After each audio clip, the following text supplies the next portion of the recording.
Selamat datang di Nagita Dakuna Channel edisi kesehatan. Kali ini kita akan membahas tentang amebiasis. Amoebiasis atau amebiasis adalah infeksi parasit Entamuba histolytica atau E. histolytica di usus. Amebiasis sering terjadi di negara-negara tropis dan negara berkembang yang memiliki sistem sanitasi yang buruk termasuk Indonesia. Infeksi parasit ini terjadi saat larva E. histolytica masuk ke dalam tubuh manusia lewat makanan atau minuman yang terkontaminasi. Parasit ini juga dapat masuk ke dalam tubuh manusia melalui kulit saat seseorang bersentuhan dengan tinja yang terkontaminasi oleh parasit tersebut. Penyebab amebiasis. Amebiasis terjadi ketika parasit E. histolytica masuk ke dalam tubuh dan menetap di dalam usus.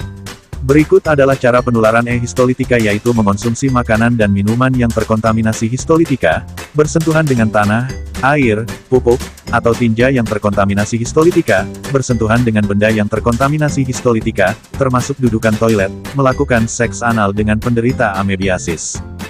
Biasanya, larva E. histolytica berada pada kondisi tidak aktif jika berada di air, tanah, pupuk, atau tinja penderita. Namun, begitu masuk ke dalam tubuh, larva E. histolytica akan menjadi aktif atau trofozoid.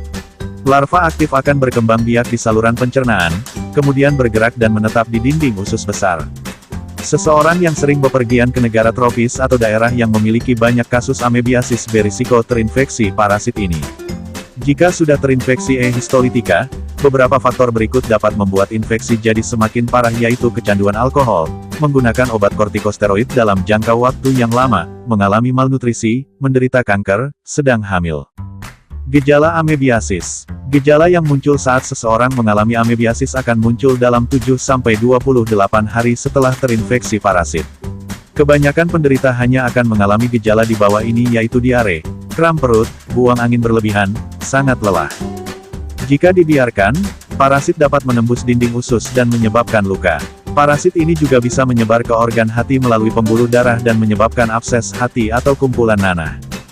Jika kondisinya sudah parah, penderita bisa merasakan gejala-gejala berikut, yaitu nyeri perut bagian atas yang parah, disentri atau diare dengan tinja yang bercampur lendir dan darah, demam tinggi, muntah-muntah, perut bengkak, sakit kuning atau jaundice.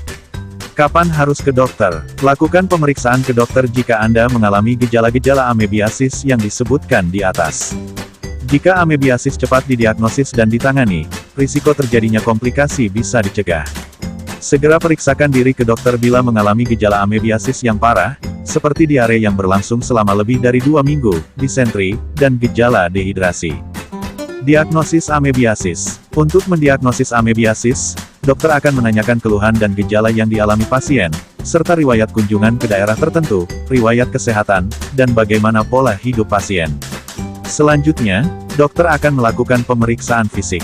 Untuk memastikan diagnosis, dokter akan melakukan pemeriksaan penunjang yang meliputi tes tinja untuk menemukan keberadaan histolytica, tes darah untuk mendeteksi infeksi di darah dan ada tidaknya anemia, serta untuk menilai fungsi hati, pemindaian dengan CT scan atau USG, untuk mendeteksi peradangan atau abses pada hati atau organ tertentu, kolonoskopi untuk mendeteksi kelainan pada usus besar dan kolon, biopsi jarum, untuk mendeteksi keberadaan parasit dengan mengambil sampel dari abses hati.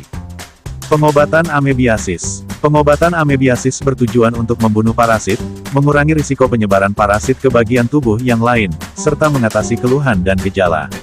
Pengobatan untuk amebiasis meliputi pemberian obat-obatan. Obat-obatan untuk menangani amebiasis antara lain obat antibiotik. Antibiotik seperti metronidazol atau tinidazol, digunakan untuk membunuh parasit di dalam tubuh. Obat ini biasa diberikan bersama antiparasit, seperti diloxanid furoat.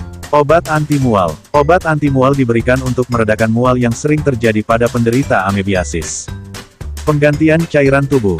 Penderita amebiasis disarankan untuk mengonsumsi banyak air putih dan oralit untuk mengganti cairan yang hilang akibat diare. Jika kondisi dehidrasi yang dialami cukup parah, maka pasien perlu mendapatkan perawatan di rumah sakit.